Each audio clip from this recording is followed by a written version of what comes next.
Hello friends, study with R K 99 channel पर आपका स्वागत है। फ्रेंड्स, आज विश्व की मानचित्र की इस क्लास में हम बात करेंगे विश्व के जो 7 महाद्वीप हैं उनका भौगोलिक और राजनीतिक सीमांकन। सीमांकन से तात्पर्य महाद्वीपों के बीच में जो सीमा रेखाएं बनी हुई है उनके बारे में। तो फ्रेंड्स, ध्यान रखना, ये भूगोल की ये क्लास है, आपके लिए बहुत इंपॉर्टेंट है। और यदि आप हमारे इससे मानचित्र से संबंधित और वीडियो देखना चाहते हैं तो प्लेलिस्ट में जाके आप सभी मानचित्र से संबंधित वीडियो देख सकते हैं। तो फ्रेंड, ध्यान रखना, यदि आप हमारे चैनल पर नए हैं तो सबसे पहले हमारे चैनल को सब्सक्राइब करें और ये वीडियो आपको अच्छा लगा तो लाइक करें और ज़्यादा से ज़्यादा स्टूडेंट्स को शेयर करें ताकि इस वीडियो का लाभ सभी स्टूडेंट्स को मिल सके। तो फ्रेंड्स, हम स्टार्ट करते हैं। यहाँ पर सबसे पहले बात करें तो 7 महाद्वीपों के बारे में।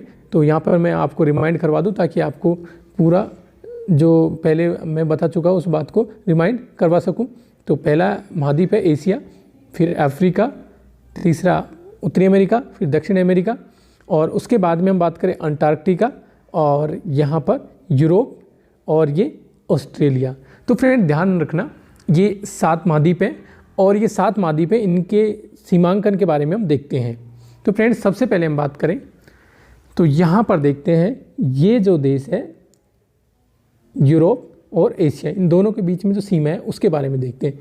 तो फ्रेंड, ये जो यहाँ पे मैंने ये बताया आपको, ये एरिया, तो यहाँ पर एक पर्वत श्रृंखला है, उसका नाम है यूराल। क्या है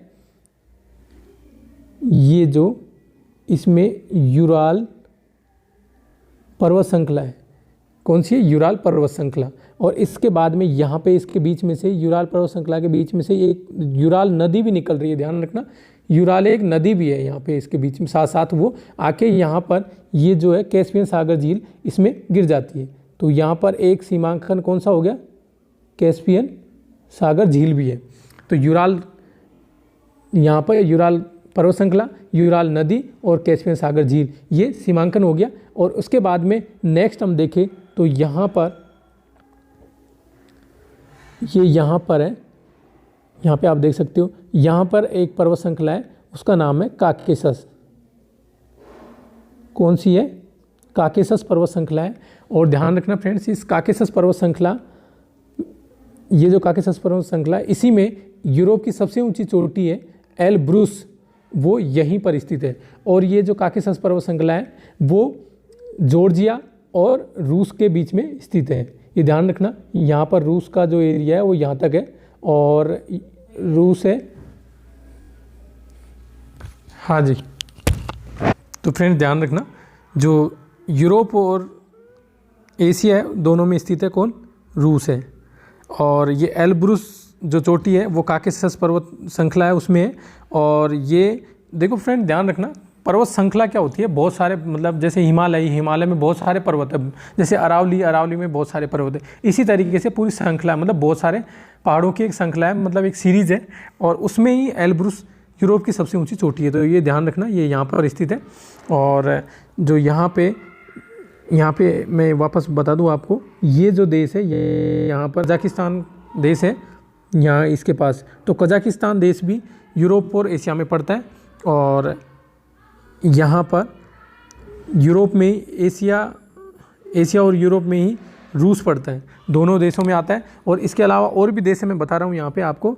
यहाँ पे जो मैंने बताया आपको, जो काकेशस पर्वत श्रृंखला है वो रूस और इसके अलावा जो जॉर्जिया देश है दोनों के बीच में है। तो जो जॉर्जिया जो देश है वो यहाँ पर स्थित है, जॉर्जिया देश। और जॉर्जिया देश दोनों यूरोप और एशिया दोनों में आता है। इसके अलावा हम बात करें यहाँ पर, ये एरिया है टर्की, और टर्की भी दोनों देशों में आता है। यहाँ पर टर्की का कुछ हिस्सा यहाँ पर है। तो यूरोप और एशिया दोनों में टर्की भी आता है।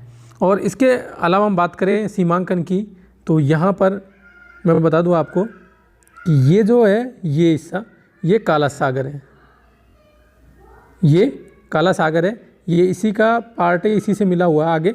तो ये काला सागर, और इसके अलावा ये हो गया भूमध्य सागर। तो भूमध्य सागर का हिस्सा भी ये लगा हुआ है।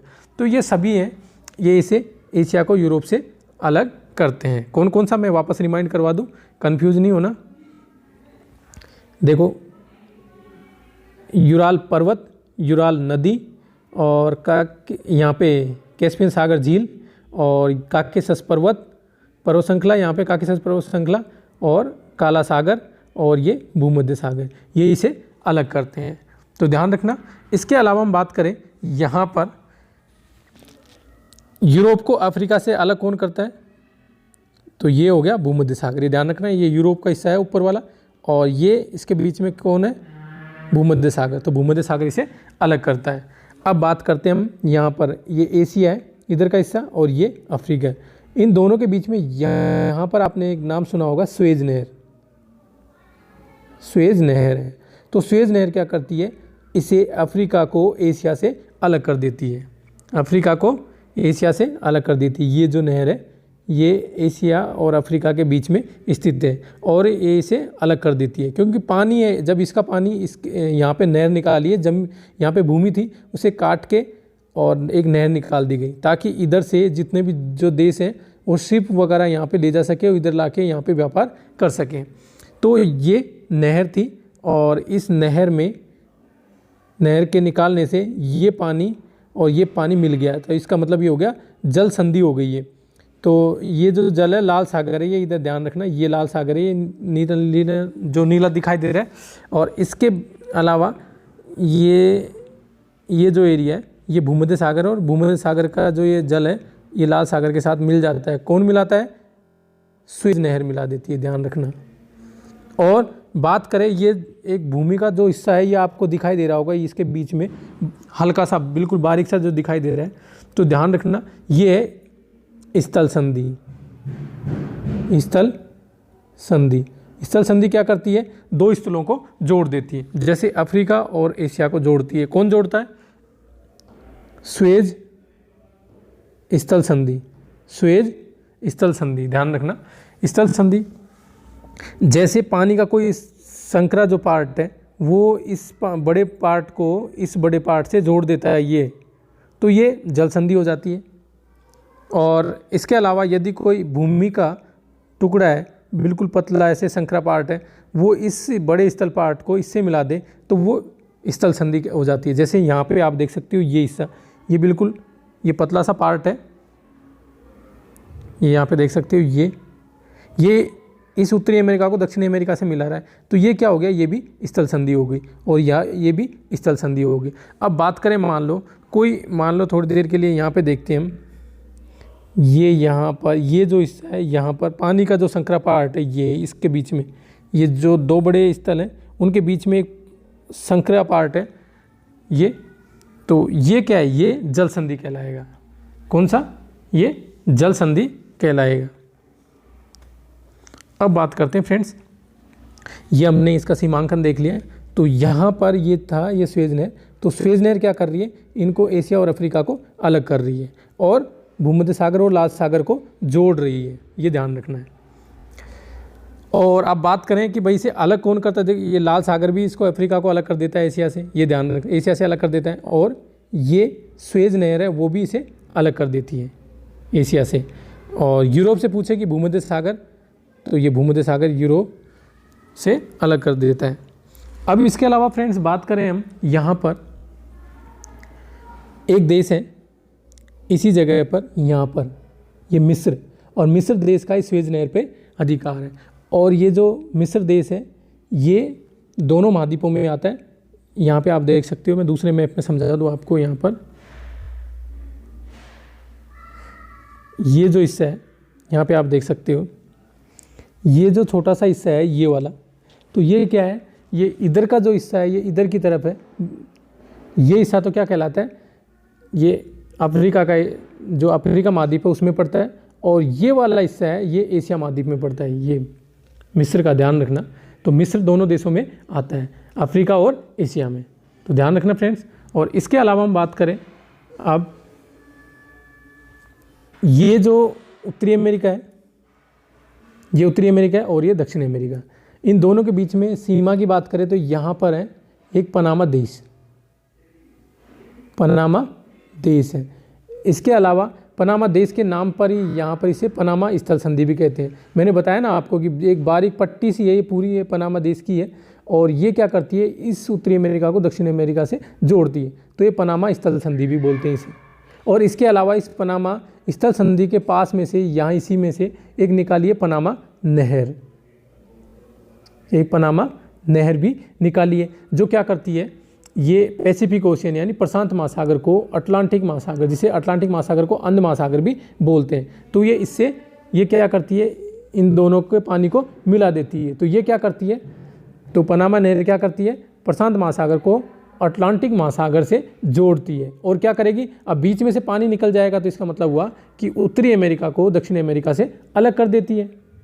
और पनामा स्थल दक्षिण अमेरिका और ये अंटार्कटिका है, इनके बीच में एक पानी का जो रास्ता है उसको बोलते हैं Drake passage. Drake passage, passage यानी गलियारा, एक रास्ता है पानी का संकरा, तो इसे बोलते हैं ड्रेक पैसेज। तो ड्रेक पैसेज इन दोनों के बीच में स्थित है, ये सीमा का काम कर रहा है दक्षिण अमेरिका और अंटार्कटिका महाद्वीप के बीच में। अब इसकी बात करें हम, यहाँ पर ये एशिया है, इधर का हिस्सा एशिया है इधर का, और ये है अमेरिका, मतलब ये एशिया, ये इधर आप देख सकते हो, इधर की तरफ ये एशिया, ये मिला हुआ है। ये तो यहाँ पे मैप में आपको दिखा रखा है इसलिए, लेकिन ये इसकी एग्जैक्ट स्थिति देखें तो ये गोल है पृथ्वी, और ये एक दूसरे से ये जुड़े हुए हैं, तो ये और ये हिस्सा जुड़ा हुआ है। तो ये क्या हो गया, मैं आपको यहाँ पे बता दूँ, ये हिस्सा है यहाँ पर, ये अलास्का क्षेत्र है, और ये अलास्का क्षेत्र है, ये दक्षिण अमेरिका का, सॉरी संयुक्त राज्य अमेरिका का हिस्सा है, ये कौन सा, अलास्का। और यही वो अलास्का क्षेत्र है जिसमें उत्तरी अमेरिका की सबसे ऊंची चोटी डेनाली, जिसे सबसे ऊंची चोटी का खिताब मिला हुआ है, मतलब सबसे ऊंची चोटी है ये उत्तरी अमेरिका की। और इसके अलावा देखें तो ये जो एरिया है, ये वाला अलास्का, और ये इधर का ये जो हिस्सा है, ये आपको दिखाई दे रहा है, ये वाला हिस्सा, ये दोनों मिले हुए हैं। तो इन दोनों के बीच में एक जल संधि है, उसका नाम है बेरिंग, बेरिंग जल संधि है, जो उत्तरी अमेरिका और एशिया को जोड़ती है। एशिया के अलास्का जो क्षेत्र है, इसको जो रूस का एरिया है, रूस को अलास्का मतलब संयुक्त राज्य अमेरिका के अलास्का से जोड़ती है। कौन, सॉरी जोड़ती नहीं है, मतलब इसे अलग करती है, बेरिंग जल संधि। और क्या करती है, जो ऊपर चुक्ची सागर है और नीचे बेरिंग सागर है, तो बेरिंग सागर को दोनों को मिलाती है। बेरिंग सागर और चुक्ची सागर को कौन जोड़ती है, बेरिंग जल संधि।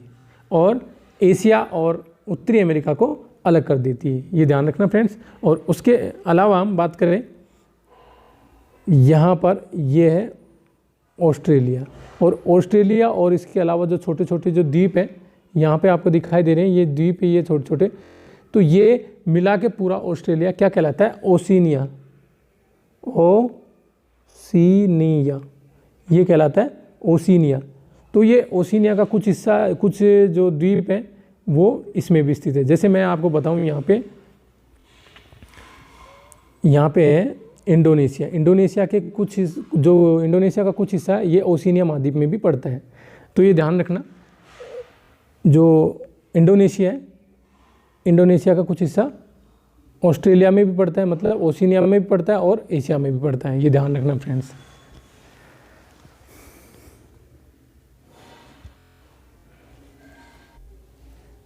फ्रेंड्स मैं एक बार आपको वापस रिमाइंड करवा दूं कि यदि आपने हमारे चैनल को सब्सक्राइब नहीं किया तो सबसे पहले हमारे चैनल को सब्सक्राइब करें, ताकि जैसे ही हम वीडियो अपलोड करें